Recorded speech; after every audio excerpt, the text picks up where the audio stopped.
taking time for your health. The African American Wellness Watch. Trusted information for us, by us. Dr. Mike LeNoir and other experts from around the country and around the world have the latest on how you and your family can get healthy and stay well. It's time for the African American Wellness Watch. Good health and welcome to today's edition of the Welcome Watch. Our focus today is on Alzheimer's. Our specific interest is in how it impacts the African American community. We're lucky to have as our special guest, Mr. Mark Loupe. He is the chairman of the board of the Northern California Alzheimer's Association. Mr. Loupe, welcome to our program, sir. Thank you, Dr. LeNoir. Let me start this interview by asking you, what got you interested in Alzheimer's to begin with? Well, it started because of a family member. My brother was born with Down syndrome, and his behavior started to change when he was about in his early 50s. And we did not know why the change was occurring. And when we went to the doctors, they were ill-equipped. Unfortunately, we did not know they were ill-equipped. And he progressed so to the point where he had to have a psychiatrist, and the psychiatrist would administer and provide prescriptions that would really take him out of being really present. And so over time, it got progressively worse. And at the age of 53, he died. And during that period of when he had the unfavorable behavior, it was clear that caregiving took a different toll on the family. And so I was able to hear an NPR broadcast about the Alzheimer's Association. So I called the helpline, and they helped me navigate the entire process of being a caregiver. And so at that time, it's been 10 years now, 10 years to the month just about. And I have dedicated myself to help, if you will, spread the word about individuals, irrespective of their ethnic orientation, about the causes and how people can deal with Alzheimer's as it affects their family and affects them even on the day job. Well, Alzheimer's is extremely common among all diverse groups. But why does Alzheimer matter specifically in the African American community? Well, the data says, to your point, Dr. LeNoir, that African Americans contract Alzheimer's at 2 times the rate of Caucasians, and Hispanics 1.5 times. And there has been studies conducted by the Alzheimer's Association that really there are 2 main drivers that have been found that contribute to African Americans more so than others. One is vascular health, and also the underlying issues of diabetes. And as you can understand, that the blood flow affects the brain. And so with the vascular health, African Americans having a higher rate of hypertension, the blood flow to the brain is adversely affected or slowed down. And then there's a second big driver, is racism. And the racism creates another level of tension and stress for people. And, as African Americans and other races can say somewhat similar, but, racism does affect the body and how it affects the neurological system of an individual. Yeah, we're just getting started. I'm trying to understand exactly the impact of racism on all chronic diseases. And I think it's been a long time coming for the medical community to understand that piece of it. And we'll get into that in some of our later discussions. One of the problems is that it's hard for any person, any family, to distinguish between Alzheimer's and just kind of getting old. I mean, that's the way it's supposed to be. What say you to that? Well, there is a tremendous difference between just normal aging. And, people, we all have, will forget, a minor thing here or a minor thing there. But Alzheimer's is much more, I call it invasive to an individual. We find that individuals, as I just said, the hypertension, the racism, as time goes on, if that is affecting people a lot more, it is really not just because of normal aging as a Caucasian person or a non-African American person. And so that disparity, meaning the divergence between just normal aging process, is dramatically different than what a person who's contracted Alzheimer's or any other form of dementia. And so, the symptoms are very different. They're much more, as I said before, invasive, and therefore a person's ability to function in day-to-day life is more adverse affected due to Alzheimer's than just quote unquote normal aging. Yeah, I've always wondered, are there some really unique signs that a patient has Alzheimer's instead of just kind of getting old? Mm-hmm. Yeah, so the Alzheimer's Association has developed, if you will, a top 10 list of, call it the early warning signs. And one would be memory loss, that it really affects your daily life. We all may lose our keys here or there, but we're able generally to trace back what transpired. Well, a person with Alzheimer's, that memory loss is disrupting. And that's probably the key word I like to emphasize, when it disrupts a person's life. And when that happens, the caregivers are affected. Also, another symptom is being able to solve a problem. You may have known people who are very high functioning people in their professional career. And then all of a sudden there's a tremendous drop in the ability to solve problems or planning.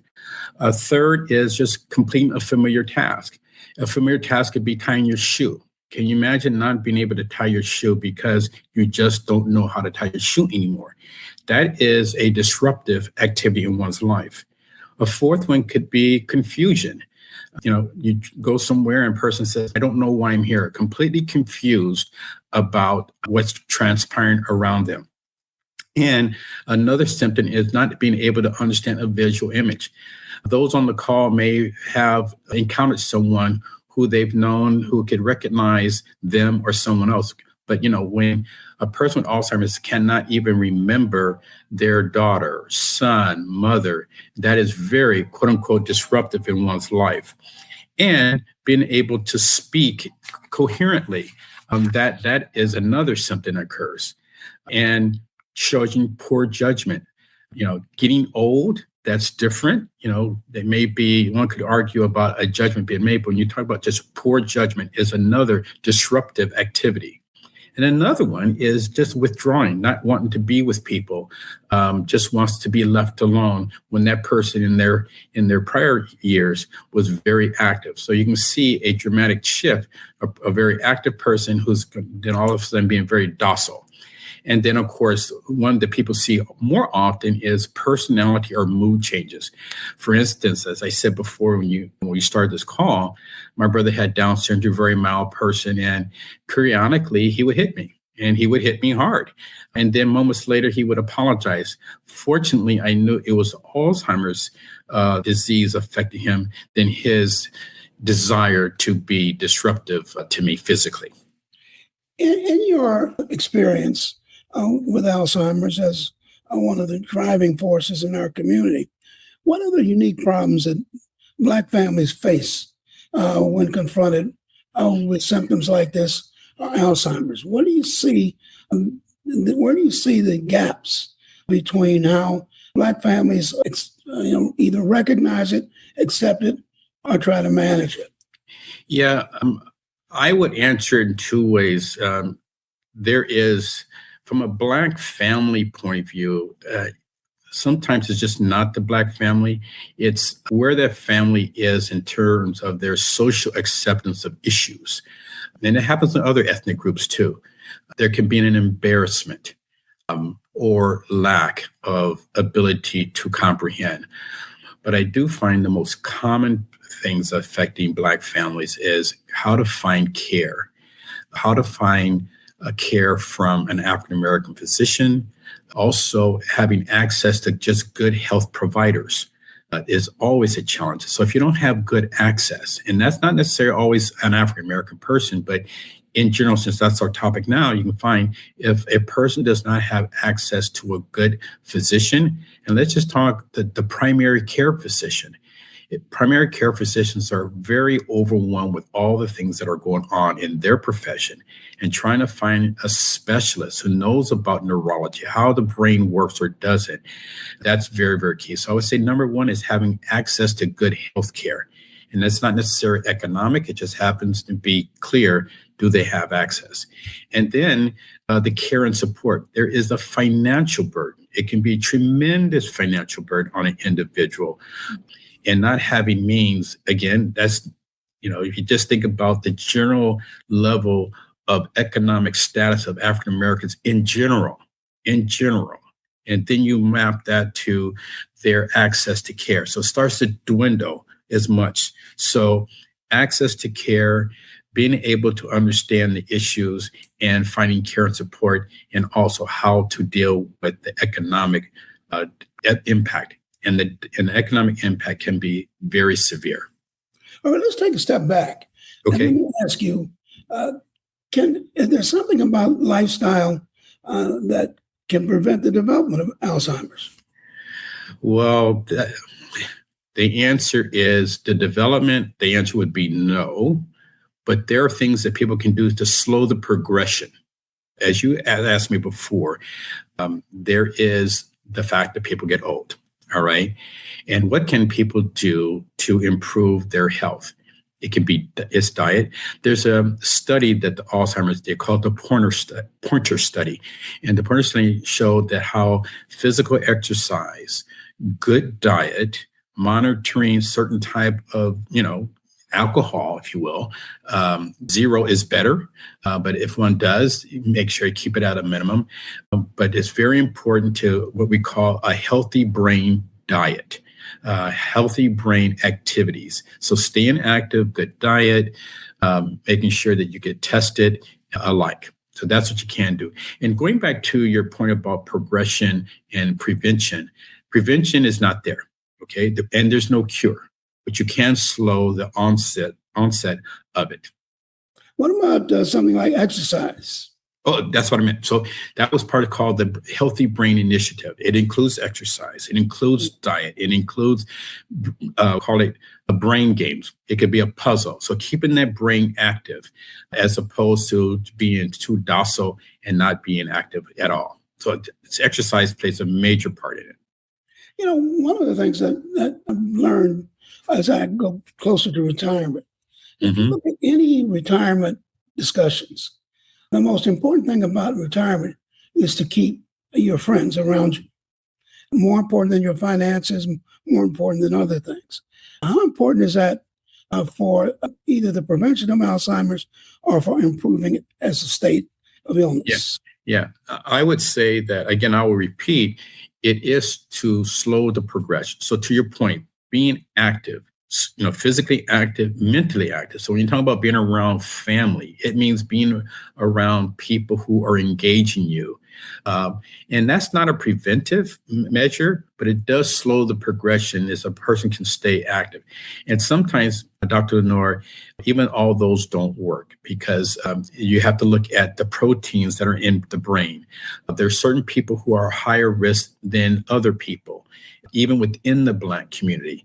Do you have a history in your family of having Alzheimer's versus someone who doesn't?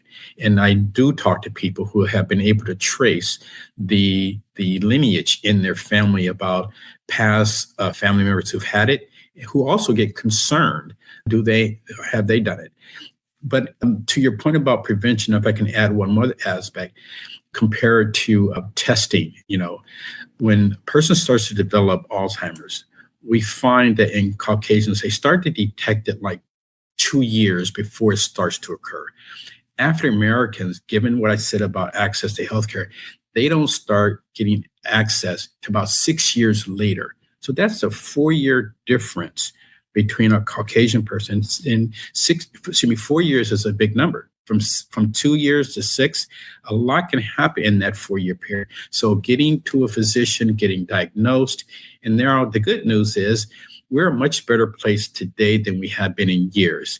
There have been new pharmaceutical companies coming out with, if you will, cocktail drugs. I mean, a combination so that, what would work for Dr. LeNoir may not work for Mark Loupe and vice versa. So you have to have that uniqueness because your DNA is substantially different than mine. But the good news is those developments are occurring today. They were not even a topic of discussion 10 years ago when my brother died. Let me ask you about the testing. Is it part of a routine screen that your primary care doctor can order? Is it readily available? And how good it's not readily available. Access again. There's a bill right now on how to have, since we're dealing with the older population who are likely to be 65 years and older, having Medicare take care of that is a big topic today. A very big topic in terms of how our legislators will allow Medicare to fund certain treatments. Because if you just do it on your own, it can be quite cost prohibitive.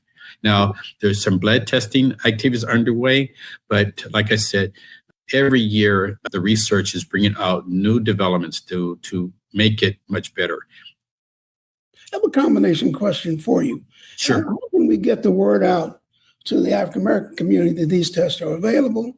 And what advances are you optimistic about that you see on the horizon? Almost every week, as I look through the journals that I have to look through for various periodicals that I either edit or write for, you see something new about Alzheimer's. And this test or that test, or this treatment has hope, or that treatment has hope, or this makes it worse, or this makes it better. What advances do you see that may make a tremendous difference for Alzheimer's patients? Right now, there's two. Let me pause because of parse your question, because let's start with the beginning. The first one, answer your question about what I'm enthusiastic about is detection. All right. Because that's very, very important about the detection. And so blood testing is starting to come up, starting to be available to people. People can be able to have their primary physician to provide certain access. Now, the other part of your question was a person with Alzheimer's, like if they've been diagnosed already and they know, then what can be done to slow the progression down? Remember I said there's no cure, but there are medicines, if you will, that can slow down the progression so a loved one won't progress as rapidly than without the drug. And I'm very pleased about that, but there's still ways to go. But right now, there's nothing been stated that there is anything that is going to prevent Alzheimer's at this stage. For people who want to know more about Alzheimer's and to expand the discussion that we've had, where would you recommend that they go for information? And we'll put that up on our screen once we finish our discussion. Yeah, there's a wealth of knowledge starting at the site is alz.org, alz.org. And there's a wealth of information. And once you get there, all right, there are sections on research, section on not just research. Yeah, all kinds of information. All kinds of information. Yeah, but the one I think is I was stumbling there a little bit, Mike, is that there is one real care and support, which I believe that's when people really start thinking about it. The first thing is, how do I get support? How do I get care for my loved one? There is information about research, like I said, donations and all, but the most important portion is there. And then for African Americans, there's a section in there for African American families. All right. There are quite a few organizations that are very supportive, African American oriented. There's a special study on facts and figures. So people want to have one document that they can review. That's a wealth of knowledge. And there's a subset called the Equity Impact Report, which is very helpful for African Americans. We'll put all that on the screen. Mr. Loupe, the chairman of the board of the Northern California chapter of the Alzheimer's Association. Glad to have you in a position like that as a spokesperson, not only for the general public, but for a unique community, the African American community. In subsequent conversations, we need to talk a bit about caregivers, and that will be a subject that we will address in our next discussion. So thank you for joining us. Thank you, Dr. LeNoir. When we conclude our program, health is your biggest asset, so please protect it.